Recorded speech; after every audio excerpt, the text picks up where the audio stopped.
Hello everyone, আসসালামু আলাইকুম। আজকে 11 বছর বাচ্চার একটা বারবি ডল গাউন করে দেখাবো। তো এখানে কতটুকু কাপড় নিলাম আমি আপনাদের সাথে শেয়ার করব। তো এখানে যে কালো কাপড়টা দেখতে পাচ্ছেন, আপু হচ্ছে কালোর ভিতরে করবে। তো আমি এই যে পাথরের কাজ এই কাপড়টাই নিয়ে নিয়েছিলাম উপরের পাটের জন্য। তো এখানে আমি 1 গজ কাপড় নিয়েছিলাম।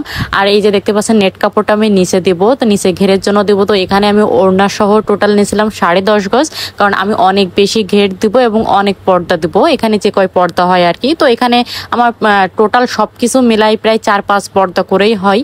তো এই যে দেখতে পাচ্ছেন এই নেটটা নিয়ে নিছিলাম। আর এই যে এর সাথে কিন্তু ফলসের কাপড় নিয়ে নিছিলাম। এই যে শার্টিং কাপড় এখানে 3.5 গজ নিছিলাম আমি। তো এই যে নিয়ে নিলাম। আর এখানে তো আমার অবশ্যই তো ক্যান লাগবে, তো এখানে ক্যান নিয়ে নিছিলাম আমি 2 গজ মতো। আর এই যে ক্যানের ফলসের কাপড়ও নিয়ে নিছিলাম, এখানে আমি 2 গজ। দেখতে পাচ্ছেন এই যে ক্যান না দিলে তো এই বারবি ডলের কোনো মূল্যই নাই, কারণ ক্যান না দিলে বারবি ডলের মতো ফুলে থাকবে না, ভালো দেখা যাবে না। এবার ফাইনাল লুকটা দেখো, মাশাআল্লাহ খুবই কিন্তু সুন্দর ছিল। দেখো পিছনে কিন্তু প্রজাপতি ফুলটা কিন্তু খুবই সুন্দর লাগছিল। দেখো আর কাপড়টা জাস্ট ওয়াও, মানে উপরে যে কাপড়টা মানে এত সুন্দর লাগছিল, আমি কি বলবো। আসলে সত্যি কথা বলতে আমার দোকানে খুব একটা লাইটিং দিয়ে আমি ভিডিও করি না, যার কারণে আমি আসলে গ্লেজটা আপনাদের বোঝাতে পারি না।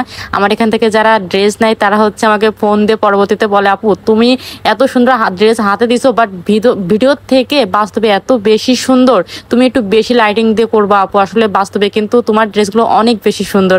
আসলেই কিন্তু তাই, আমি আসলে ফুটাই তুলতে পারি না, আমার লাইটিং খুবই কম। আর আমি কোনো সময় ফিল্টার বা কোনো কিছু ইউজ করে কিন্তু ভিডিও মেক করি না। তো এটা দেখতে পাচ্ছেন এই যে ওড়নাটা কিন্তু আমি ঠিক এইভাবে করে দিছিলাম, খুবই কিন্তু সুন্দর করে।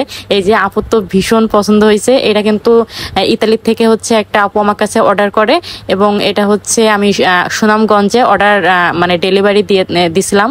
তো এখান থেকে লোক গেলে আপু হচ্ছে ইতালিতে মানে নিবে আর কি। তখন আপু আমাকে বলছে যে আপু রিভিউ দিব। তো আপনার সামনে আমি আবারও এই ড্রেসটার রিভিউ নিয়ে আসবো। তো আপনাদের কাছে কেমন লাগলো অবশ্যই কিন্তু কমেন্টস করে জানাবেন।